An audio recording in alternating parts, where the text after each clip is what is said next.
Assalamualaikum warahmatullahi wabarakatuh.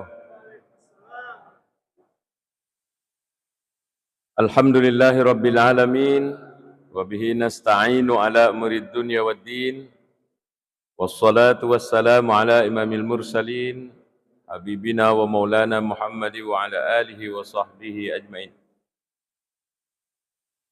Mukarramun, para alim, para asatizah, hadirin wal hadirat, para orang tuaku sekalian. Alhamdulillah, malam hari ini sampai pada pengajian rutin tak. Mari kita mengulang-ulang ilmu kita pada persoalan tujuan hidup ini. Jadi nareko makutana ki okwaleta. Kira-kira ini saya di sini mencari apa untuk apa? Ini juga kalau tidak dipelajari, gampang-gampang susah jawabnya. Karena masing-masing kita setiap hari punya kesibukan. Ini pertanyaan yang harus ada dalam diri kita. Ini kesibukan saya, cocok nih ke ye, hari ke pepa. Tujuan-tujuan kecil dalam hidup tidak boleh menyimpang dari tujuan besar. Tujuan kecil tidak boleh bertentangan dengan tujuan besar. Nah, yang kita mau bahas malam ini tujuan besarnya. Tujuan kecil misalnya saya malam hari ini sebagai penceramah, pembawa tausiah. Tentu saya punya tujuan. Apa itu? Kalau pulang jamaah, ada nak tahu, biar satu, biar sedikit. Ada yang bisa ditangkap oleh banyak berjamaah. Itu tujuan saya sini. Dari pembelajaran ini. Tapi itu tujuan-tujuan kecil.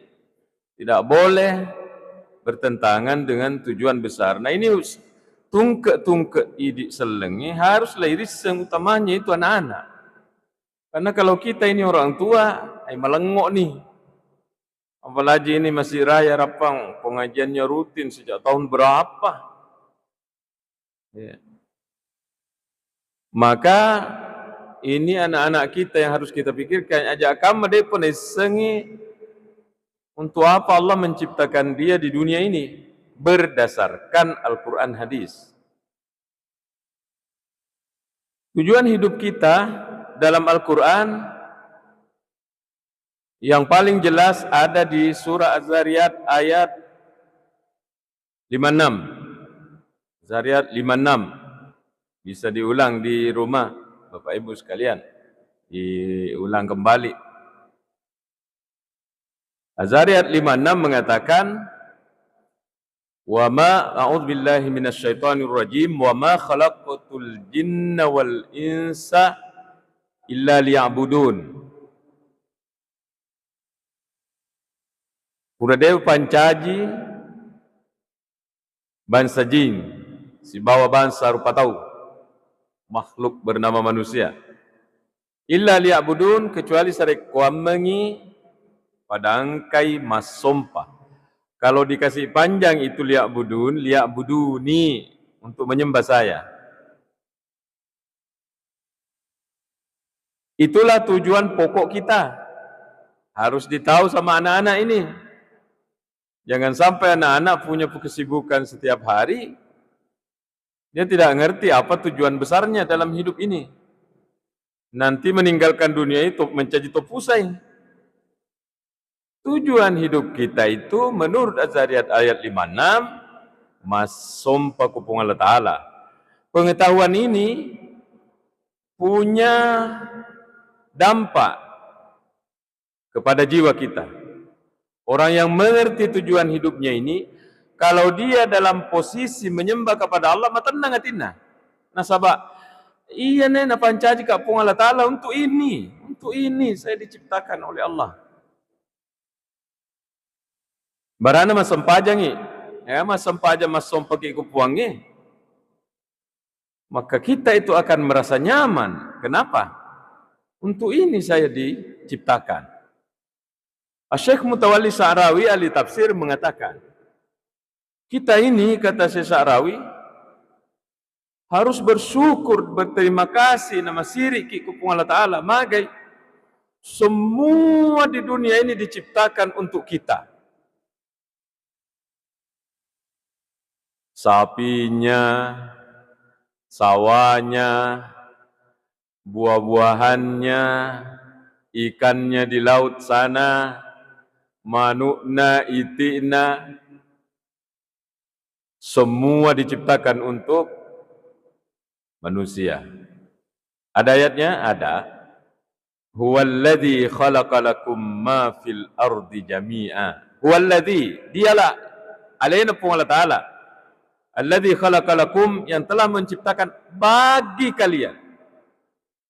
Lakum, bagi kalian. Ma fil ardi, sininna kolebok natanaya. Untuk kita semua.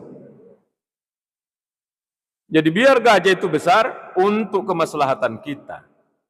Semua untuk kita. Maka dari Sya'rawi, agan illahu pun Allah Ta'ala. Ganna na pancaji pun Allah Ta'ala kulino taye. Semua untuk kita. Ganna na pancaji puange. Untuk kita. Aga minallahu pun Allah Ta'ala pulai kuy di nasa Sya'rawi. Si dimi. Asompa kuy ya. Ini pemikiran luar biasa, menginspirasi dari Syekh Mutawalli Asy-Sya'rawi yang sering saya baca bukunya, jadi kesana sering mengutip nama ini. Itu juga menjadi ahli tafsir favorit bagi Profesor Quraish Shihab. Ya. Syekh Mutawalli Sya'rawi. Jadi marilah kita renung-renungkan ini. Jadi salametoi tahu nareko engka kulino taye, kulino na pung Allah Ta'ala. Allah jamin semua kebutuhannya, jamin semua. Naluru dek na sompa kupuangi. Satu diminta, fasilitas semua diciptakan, baru kita tidak mensompa kupuangi. Bahasanya Gus Baha, tidak keren. Kalau ada orang tidak sujud di hadapan Allah, itu tidak keren. Jadi kalau kita sujud di hadapan Allah, keren. Apa sebabnya? Masih dikit dengan tujuan hidup kita. Kita sudah ada di dalamnya. Jadi ini kalau diresapi, ada efeknya buat batin kita nanti. Ya kemasam pajang ini, ia meto ya napan saji kepada Allah Ta'ala untuk ini saya. Maka dia berdiri, salat, ruku, sujud, dan nyemengi. Ada orang pernah mati suri di Mandar. Diperlihatkan kepada dia siksaan kubur. Ada orang berenang di dahak manusia. Kemudian nasuri maka pejang, tutup matamu, tutup. Buka sekarang, buka. Sekalinya dibuka, ternyata nasa ngangka okusi dionrong, maka cantik, maka indah ini tempat. Mungkin inilah yang dimaksud oleh Rasulullah dengan Raudhah min Riyadil Jinan dalam kubur, taman-taman surga. Di antara pemandangan nasang wita di tempat yang indah itu, banyak buah. Mega to sujuk mas sompah. Awalnya saya mendengar kata-kata itu, saya ragu, kenapa ada orang sujud, orang ruku dalam kubur? Saya cari di buku, termasuk saya dapat di bukunya Ibnul Qayyim Al-Jauziyah, Ar-Ruh judulnya. Ternyata di situ memang ada riwayat bahwa memang di alam kubur itu syariat sudah tidak ada. Dia nagaga perintah karena di sana tinggal menikmati hasil pekerjaannya orang. Nah, yakia kenapa ada orang beribadah di sana? Bukan sebagai kewajiban, tapi nalaannya menyemengeng, dijadikan sebagai suatu kenikmatan, masompa kupuangnya. Ini luar biasa nih kalau batin kita sudah sampai di posisi ini. Untuk secara umum, salat itu berat, puasa itu berat. Awalnya seperti itu. Tapi lama-lama nanti, ya kumat temek nih agak sudah penuh peresapan, hasilnya sudah didapat. Maka ibadah-ibadah yang berat ini terbalik kondisinya, mencaji hanya menyemengeng. Kita kalau sudah dalam posisi ini harus bersyukur pada Allah Subhanahu wa taala. Pak Beren ya tuh. Akhirnya salatnya menjadi kenikmatan, puasanya jadi kenikmatan, masih sedekah menjadi kenikmatan, masih zikir menjadi kenikmatan. Nalanya menyemengeng. Rupanya ini akan terbawa-bawa sampai masuk ke dalam kubur pun masih ada yang melakukan itu gara-gara bukan menjalankan kewajiban tapi nalayannya menyemengeng. Alhamdulillah kalau kita dalam umur sebegini Bapak Ibu semua merasakan ini. Kalau belum didapat, ayo kita sama-sama mengarah ke sana. Wa ma khalaqtul jinna wal insa illa liya'budun. Ya. Saya tidak menciptakan jin manusia kecuali untuk menyembah kepada saya. Jadi menyembah itu inilah satu titik yang akan kita tuju masompa kupuangi. Azariat 56. Pusa tahu kode nasengnya. Ai mana satu pusa. Sibuk sehari-hari. Tujuan besarnya dia tidak tahu. Itu kesibukan pekerjaan-pekerjaan adalah tujuan-tujuan kecil. Tujuan-tujuan kecil. Tidak mengatakan negatif, tidak. Itu tujuan-tujuan kecil. Tujuan besarnya melok lai tiwi mana ya gage masompa kupuangi. Yang kedua, tujuan hidup itu hanya dua ini yang bisa dilacak tujuan hidup dalam Al-Quran. Yang kedua ada di surah Al-Baqarah ayat 30. Tujuan hidup bisa didapat di surah Al-Baqarah ayat 30. Allah Subhanahu wa taala berfirman, "Wa idz qala rabbuka lil malaikati inni ja'ilun fil ardi khalifah." Ingerangi Muhammad, idz qala rabbuka riwayat makkadai puammu lil malaikati kepada malaikat, inni ja'ilun fil ardi khalifah, malaikat saya mau menciptakan khalifah di muka bumi. Nabi Adam waktu itu belum jadi. Bertanyalah malaikat, ataj'alu fiha may yufsidu fiha wa yasfiku dima? Meloki ka pancaji ata okolino may yufsidu fiha, yang akan merusak. Wa yasfiku dima, dan menumpahkan darah. Terjadi kan kecurigaannya malaikat. Curigaan malaikat, orang membunuh massal seperti di Israel. Orang lagi Thomas Sempajang diberondong dengan senjata.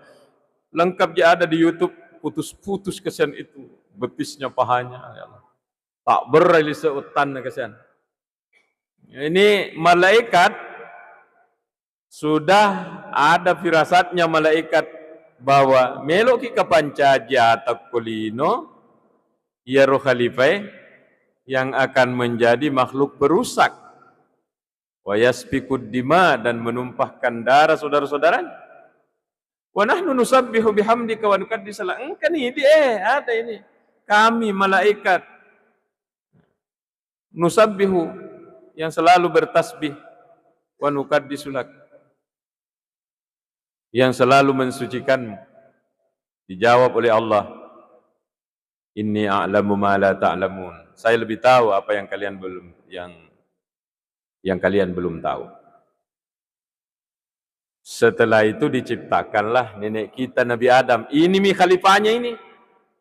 Iya nih khalifahnya ya. Aga sang khalifah wakilena pung Allah Ta'ala.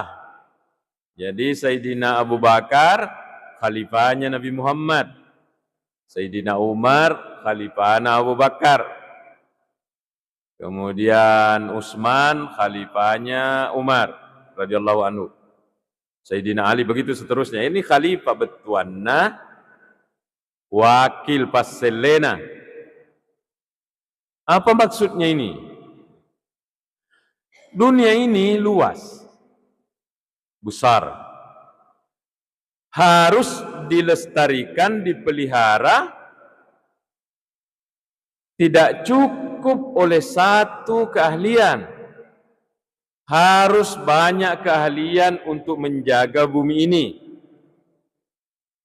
Penjaga bumi ini disebutlah sebagai khalifah. Wakilnya pun Allah Ta'ala, kata Pak Quraisyhab, dalam melestarikan bumi, dalam menjaga kehidupan ini. Baik itu melestarikan yang sifatnya fisik, bangunan, perbaikan jalan, kebersihan, itu semua butuh ahli. Ya. Baik yang sifatnya tidak kelihatan, keamanan, ketentraman, kedisiplinan, maka ini butuh-butuh orang-orang ahli. Orang ahli inilah khalifah sunnah. Nah, jadi kita dalam hidup mencaji wakilnya pun Allah Ta'ala dengan kesibukan tak sehari-hari dalam mengurus bumi ini, memberi manfaat kepada orang. Jadi tujuan hidup, kalau ditanya berapa tujuan hidup dalam Al-Quran, kalau dirinci ada 2. Tapi kalau mau dicari satu, tinggal satu, yaitu beribadah. Kenapa? Karena menjalankan tugas sebagai khalifah itu nanti disebut sebagai ibadah dalam arti umum. Jadi engkau tu maku tanah siaga tujuan hidup tak menurut kurangnya. Ya ku maka dak si di cocok to. Kenapa? Karena khalifah itu nanti tergabung menjadi penyembahan. Mau kita bilang 2, cocok toh, karena berarti dirinci. 1 beribadah, 1 sebagai khalifah. Sebagai khalifah ini, kalau ini diketahui, maka orang tidak akan merasa lebih baik dari orang lain. Dega gayase, dega gayawa, pada ki khalifah, cuma tempat tak beda. Ini kadang tidak dipahami sehingga ada merasa yase daripada yaro miyaro tukang batu miyaro, padahal dia tidak bisa hidup nyaman tanpa tukang batu. Coba maki. Kita bisa nyaman salat di masjid raya yang besar megah ini, siapa punya jasa ini? Manas saja jasa tukang. Salah ni tawe kumakadai. Kalau dapat gaji tidak dapat pahala, salah. Jadi ini pembuat masjid, selama kita hari-hari salat di sini, pahalanya ngalir terus ke mereka itu tukang batu. Maka orang tidak bisa lay capa, zaman-zaman nasi ditawe, dia dapat nilai capa. Ada masyarakat yang salah paham memahami agama ini. Nanti ku masikri, ku mengaji, ku masempajangi, baru bilang ada pahalanya. Ya kalau kau galungnya seakan-akan tidak ada pahalanya, sehingga dianggap rendah. Padahal iya ro petani okko galungnya, okko dari wakile nepung Allah Ta'ala di dalam menyediakan makanan pangan bagi masyarakat. Wakilnya pun Allah Ta'ala itu petani, Pak. Ada buku kitab tanwir. Saya ajarkan anak-anak di pesantren. Dan kayaknya sudah kita baca di sini. Sudah saya bawa itu buku dan sudah saya baca itu. Syekh Amin Kurdi mengatakan ada 6 jalan menuju akhirat yang tidak bisa dihindari. 1 sebagai abid, 2 sebagai alim, pandrita, 3 sebagai muta'alim, sebagai pekerja, sebagai pejabat, apalagi satunya.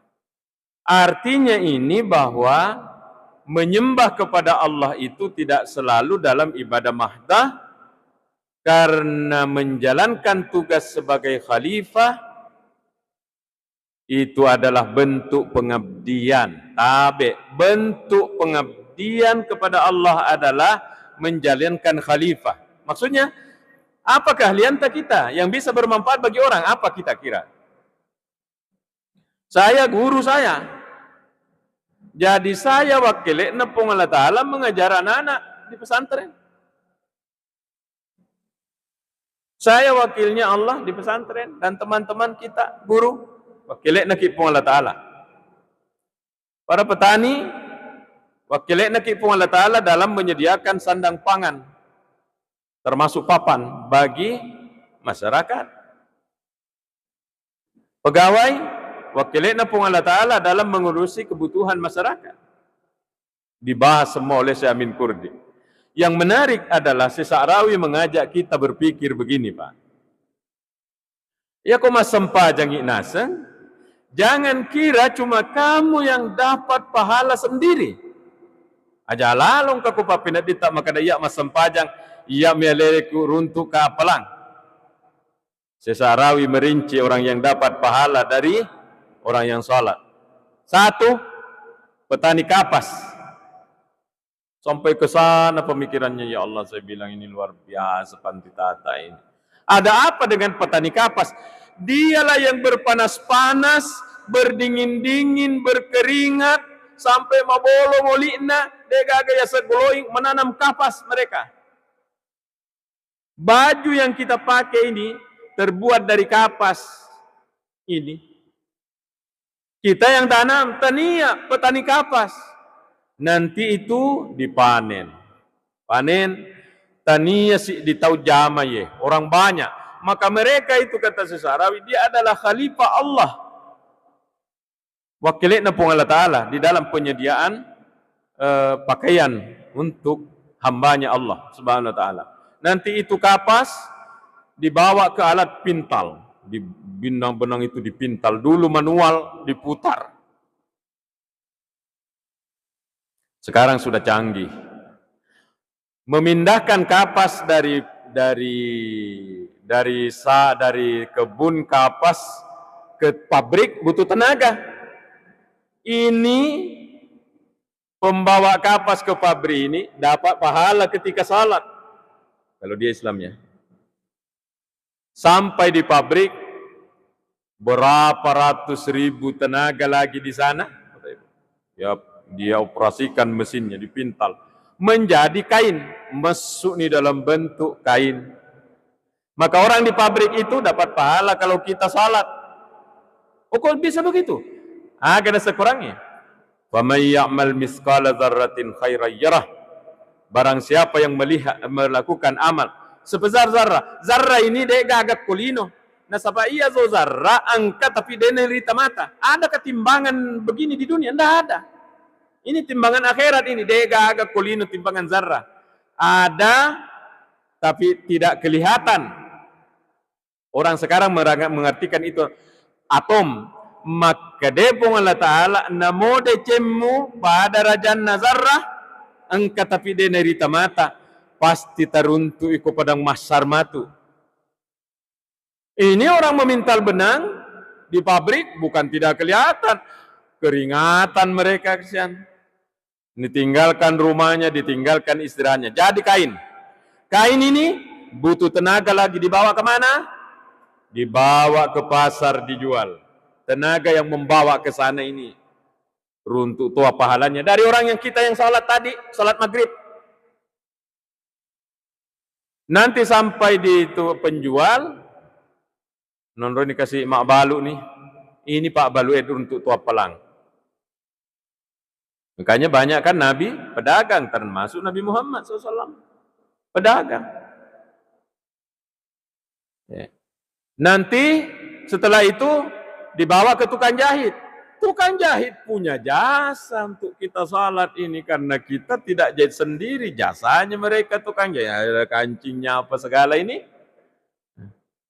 Bentuk yang bagus di badan tak ini.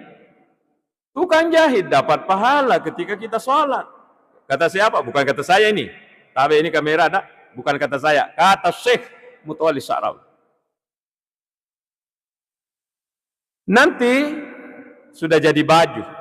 Dibawa lagi ke pasar. Itu ke pasar.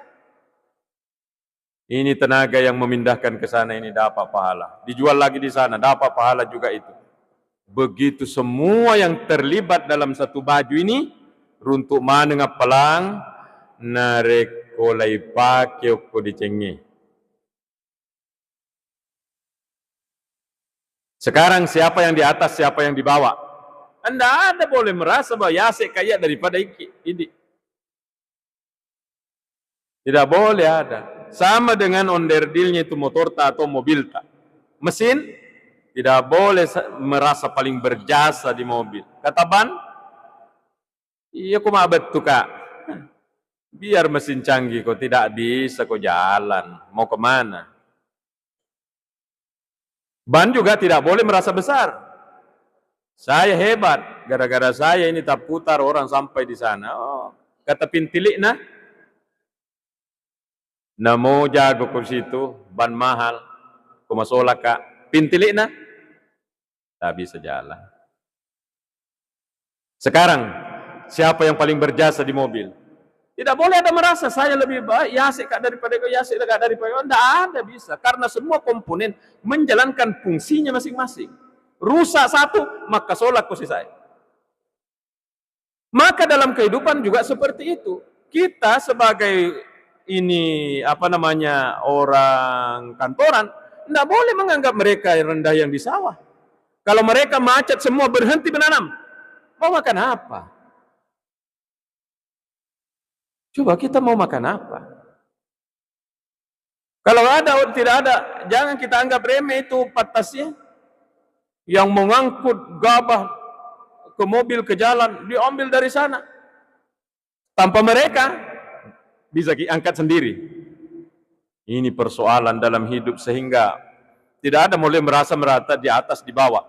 Jadi ini rahasianya kenapa kecenderungan hati seseorang itu untuk memilih jurusan-jurusan dengan pada tuh. Dia tidak datang sendiri. Dia datang dari Allah. 30 anak-anak saya hadapi di kelas, beda-beda semua ini anunya. Keinginannya. Ada yang suka ke matematika, ada yang suka ilmu sosial, ada yang suka bahasa Arab, ada yang suka bahasa Inggris. Yang menciptakan rasa suka itu di dalam, dia tidak datang sendiri. Tanya Allah Allah Ta'ala. Pak Quraisy Shihab itu menyebut dalilnya. Ada di Quran, tapi saya lupa ayat berapa. Surah apa? Kul kullu ya'malu ala syakilati. Kul, podang makmu Muhammad. Kullu ya'malu ala syakilati. Tungke nasa tahu tu, ya'malu ala syakilatihi, beramal sesuai dengan jiwanya, penjiwaannya, sesuai dengan karakternya, sesuai dengan kecenderungannya, keahliannya. Dan kita dapat betul. Ada orang yang suka kerja fisik. Sehingga tamat dari sekolah, dia ambil jurusan yang kerja fisik, mau pergi kursus apa menggerakkan traktor apa dan semua, dia tidak mampu di sini. Bukan tidak mampu, kecenderungannya tipis untuk memakai kekuatan otaknya. Dia kerja fisiknya. Inilah rahasia keajaiban. Rupanya dalam Al-Quran sudah diterangkan semua. Jadi kita dalam hidup ini tidak boleh merasa lebih baik dari orang. Bahasa saya ke teman-teman, karena ini saya banyak teman-temanku di kampung sekelas waktu SD. Sekelas waktu sanawiyah. Ya korewa kak, sama aja masiri, si runtuk. Saya bilang, jangan ada rasa lain-lain. Dek gagaya, sedek gagaya, pudangi. Dek gagaya, sedek gagaya, pada ki. Cuma pilihan berbeda. Kita jadi petani, kita jadi pedagang, ya saya jadi guru. Di hadapan Allah sama-sama punya fungsi masing-masing. Bidang tak, apa bidang tak? Aja tak capek. Kalau diperiksa ini ada kitab Riyadhus Shalihin. Kalau kita bisa beli, di situ ada keutamaan fadilah-fadilah. Apa keutamaannya kalau orang petani? Ya, coba kita sebut. Ma min ahadin yazra'u zar'an. Dega gana setaut na sanabita. Tanasi di tanah-tanah. Fayakulu minhu tayrun. Kemudian dimakan oleh burung, oleh serangga, oleh manusia. Illa kanat lahu bihi sadaqah. Kecuali ya roman caji pas sedekah mana. Bilang Nabi SAW. Kelebihannya toh si petani itu. Tapi petani jangan merasakan karena pedagang juga punya kelebihan. Dan jasanya kita tadi sudah bahas. Gara-gara pedagang lah sehingga baju ini sampai di tangan kita. Karena kita tidak mampu pergi ambil sendiri, misalnya ke sana, ke Jawa, kemana. Kita tinggal beli. Bahkan sekarang sudah lebih enak lagi online, COD. Dibayar di tempat. Akhirnya banyak toko tutup. Gara-gara COD. Jasa pedagang. Dega gana setau kelebihannya tosi pedagang, at-tajirus saduq yusadu ma'an nabiyyin was-siddiqin was-syuhada was-shalihin. Pedagang yang jujur, tapi ada jujurnya ini. Karena memang ya kok salah-salah tidak jujur pedagang. Saya beli pilang-pilang yang digital. Ya pesen gue. Beli digital. Kulihat, sempona 25.000. Padahal yang umum itu lebih 100, ya kan? Wah, saya oke di HP ku. Sempo ya, 25.000. Nah ini digital. Saya pencet. Utajan nih. Sekali ini datang. Gelisana setelah saya buka. Pilang-pilang kayu yang pendek begini. Kadang-kadang nanti buka si tahu ya. Ongkirnya 60-an. Akhirnya mau juga 100.000 padahal harganya 25. Maka Rasulullah itu tidak suka kepada pedagang yang suka bersumpah. Karena kalau suka bersumpah ini sudah tanda-tanda ini mencurigakan. Kenapa harus bersumpah? Tidak usah. Hanya kitalah yang tahu dengan Allah Subhanahu Wa Taala kejujuran kita. Tapi ini jaminan Nabi SAW. At-tajirus saduq, pedagang yang jujur. Yuhsyaru ma'an nabiyyin, akan dikumpulkan dengan para nabi. Was-siddiqin, dengan orang-orang jujur. Was-syuhada, dan orang yang mati syahid. Was-shalihin, dan orang-orang saleh di akhirat nanti. Apa menjadi pedagang? Tadi petani yang banyak pahalanya karena setiap ada semut, ada kupu-kupu, apakah yang makan itu buahnya atau di daunnya atau di pucuknya, mancaji pasti dekat mana. Bayangkan ini dalam 24 jam tidak pernah berhenti, ada semut di situ, ada apa? Runtuk terus, ngalir terus, itu pahalanya petani itu karena dia yang tanam. Tapi dia jangan merasa bahwa ya asik kayak apa yang bicara apalah. Tunggu dulu. Ini pedagang juga sama. Pedagang juga sama ini. Akan dikumpulkan dengan para nabi, dengan orang jujur, orang mati syahid, dan orang-orang saleh di mana? Di surga nanti. Tapi jujur. Kenapa sampai dijanji dengan surga begitu? Jasa pedaganglah sehingga kehidupan ini menjadi tentram begini. Kita bisa dapat sembako dengan mudah. Jasanya pedagang, Bapak Ibu. Coba kita tidur malam-malam. Angkani rote, ditidur di orang tidur semang kali alena tiwi. Ototre tiwi apa yang dari Makassar dibawa ke Duri sana, ke Tatur sana, yang dari Tatur dibawa ke sana. Pedagang itu jasanya membawa, mendekatkan itu kebutuhan ke kita. Apa toh sih kalau guru? Kalau guru, ini kelebihannya toh sih dia. Tapi jangan merasa di atas, karena yang lain juga punya ladang pahala. Kalau guru, diantaranya, man dalla ala khairin falahu mislu ajri fa'ilihi. Kalau ada orang yang mengajar orang lain, bukan harus guru di sekolah, Pak. Kita ini juga guru di rumah. Kata-kata man ini umum, bukan hanya pak guru, ibu guru, ustaz, ustazah, tania. Siapapun yang mengajari orang kebaikan. Kita adalah guru semua buat anak-anak di rumah dan istri. Istri adalah guru karena dia sering mengajari juga suaminya. Maka dari Nabi tamandalla la khairin, narekong katau tunjukkan kepada orang lain deceng. Ya sengi deceng mega tuh. Tania bawa ilmu agama tuh. Kita ini bisa nyaman hidup sejuk ini gara-gara kipas ini. Ini ada ilmunya ini. Mengajarkan ilmunya ini ke anak-anak deceto. Lampu deceto. Bukan hanya ilmu agama. Nareko engka tau nasen nabita mengajarkan orang lain deceng. Falahu mislu ajri fa'ilihi. Maka dia akan memperoleh pahala sama dengan orang yang diajar kalau dia mengamalkan apa yang diajarkan. Ini guru-guru mengaji, ya kalau mengaji muridnya 1000, jadi tiap hari dia dapat pahala yang sama, bukan dibagi pahala, tidak dibagi, mislu, sama, ajri fa'ilihi dengan orang-orang yang diajari. Hadis yang lainnya, Inna Allah wa malaikatah wa ahlas samawati wal ardin. Sesungguhnya Allah, malaikatnya, penduduk langit dan penduduk bumi, hatta namlah fi hujriha, sampai semut di lubangnya. Oh ya kan bere-bere. Ya bere-bere kerek ku kelobonna. Wa hatal hud, sampai ikan-ikan di lautan. La yusalluna ala muallimin nasil khaira. Muallimin nasil khaira.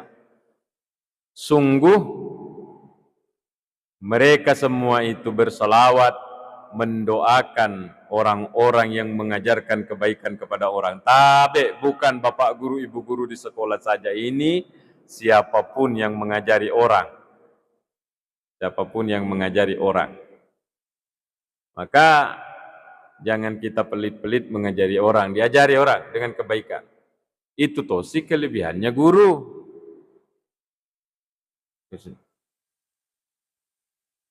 Apa toh si kelebihannya pegawai? Melayani masyarakat di kantor desa, di kelurahan, di kecamatan, di kantor daerah, di kantor bupati, di kantor provinsi. Apa toh si kelebihannya itu? Hadis yang bisa disebutkan adalah man nafasa an mu'minin kurbatan nafsallahu anhu kurbatan min kurabi yaumil qiyamah. Siapa yang menghilangkan kesulitan orang lain, membantu menghilangkan kesulitan orang lain, maka Allah akan menghilangkan kesulitannya nanti di akhirat. Begitu banyak kita terbantu karena urusan-urusan kita dibantu oleh mereka. Pak Ibu, ini kelebihannya. Kita sudah masuk? Ya. Apa yang bunyi? Ya. Kan ya? Ya. Nah, kalau diperiksa satu-satu pekerjaan, tukang bersih-bersih, dia adalah wakilnya Allah Ta'ala di dalam membersihkan.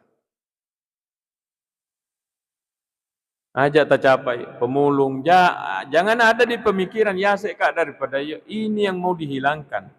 Ya sekak daripada ya.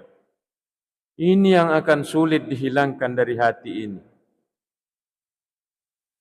Dan itu bukan pelanggaran kecil kalau itu ada dalam hati kita. Ya sekak daripada ya sekak daripada. Hadisnya sangat jelas, rawahu Muslim. Maka dari Nabi SAW, la yadkhulul jannata, de tunalang sutama taweko suruga, mangkana fi qalbihi miskalu dzarratin, kalau di hatinya ada sebesar zarrah. Di hadis yang lainnya miskalu khardal, seperti biji sawi. Batuanna nu biculak de min kibir, dari merasa lebih baik dari orang. Dilarang sama Nabi. Kata Rasulullah, anda akan langsung masuk surga. Yang penting di hati ini ada merasa sedikit lebih hebat dari orang. Laba nih itu, karena kita tidak akan bisa langsung masuk surga nanti. Begitu mulianya itu ajaran agama kalau ini kita terapkan. Jadi biasa kita tunduk-tunduk kepada orang yang kita rasa bahwa iya sih ya. Tapi kita sembarang kepada orang yang merasa bahwa iya ya. Nabi itu tidak pernah mengajarkan seperti itu. Rasulullah SAW itu mengajarkan hal yang sama. Kenapa? Karena mereka itu wakilnya pun Allah Ta'ala dengan pekerjaannya dia. Ini yang harus kita ingat. Wakilnya pun Allah Ta'ala yang penting khairun nas anfa'um linnas. Sebaik-baik orang adalah yang memberi manfaat bagi orang. Jadi mari kita